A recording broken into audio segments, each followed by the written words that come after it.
Lauren Southern is a right-wing YouTuber who supports many traditional conservative beliefs and some kind of identitarian nationalism for Europe, but not necessarily America. I'm not sure whether she considers herself alt-right or not, but if she's not, she's at the very least straddling the border between what is called the alt-light and the alt-right, frequently crossing it every time she promotes white identity-based forms of nationalism over civic and cultural variations. Her fanbase is certainly composed partly of alt-righters urging her on to swallow redder and redder pills.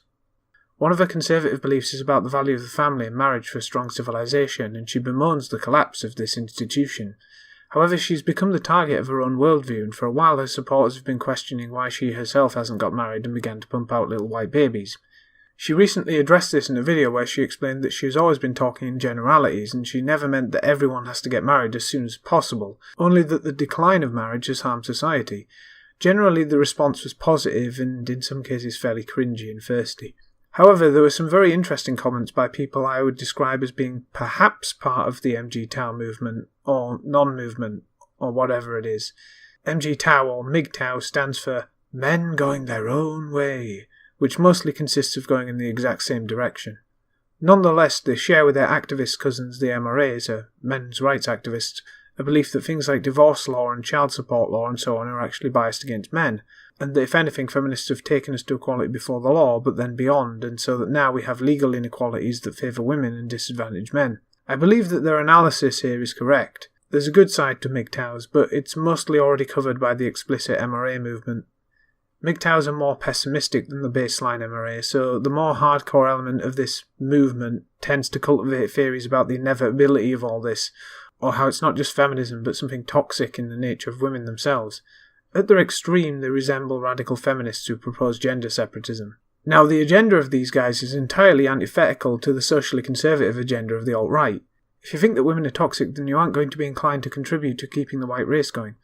Meanwhile, many in the alt-right are white knight extraordinaires, and while hating on sluts and degenerate modern women, mythologise the noble Aryan princess of their dreams. Both movements are usually considered far-right and lumped together by the media, but they actually come into conflict on the level of fundamental principles. There is, however, in spite of this seeming contradiction, some cross-fertilisation, and the manosphere movement of the late aughts was in a thematic way a successor to the alt-right of the tens. This means that there are a lot of young men now who supposedly believe in traditionally conservative beliefs but have massive cognitive dissonance when it comes to the role of women. When I have asked the alt-right why they don't just go out and fuck all the women they can and have loads of kids, they have quite logically responded that A, they'd never escape from the child support and other things, and B, quantity is superior to quality, and as a group that believes in racial hygiene, they don't want to degenerate their gene line. They have a whole theory based on RK selection, whereby R-types have low investment in offspring and K-types have high investment, so for them quality is superior to quantity. Except for some reason, for the certain segment of Southern's viewership who are either MGTOW hate watchers or massive hypocrites, when it comes to women this goes totally out of the window, and conveniently women should lower their standards. Biologically speaking, it's very important for women to be choosy, and what holds for men in terms of quality being superior to quantity holds just as true for women. If these men want to avoid being deadbeat dads, then why wouldn't they want Lauren Southern to avoid being the dreaded, degenerate single mother that raises inevitably fucked up kids? Supposedly, Southern can lower her standards and just marry the average random guy, but within the whole tradcon worldview Southern espouses, the decline in standards has meant that successive generations have become more and more degenerate, so it would be much harder for a man or a woman with alt-right or at least tradcon views to find a partner who is acceptable. The average isn't good enough because the average person is way to the left of them even if they're still right-wing. Furthermore, they are degenerate on a mental and physical level. The alt-right complains all about the FOTs on the female side and the soy boys on the male side, and mark it as the great problem of modernity, driven by you-know-who behind the scenes. So you'd think they wouldn't suddenly switch to thinking it's okay to just marry any random person when it comes to a woman.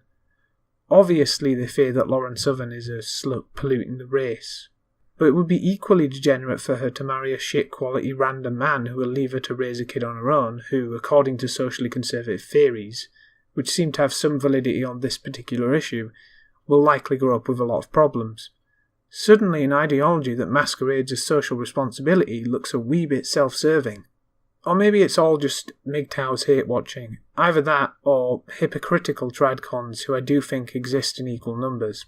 There's a side of them that wants quality to be put over quantity for the sake of their collective agenda, but then the other side of them that represents their own personal interests desires every attractive woman to lower their standards.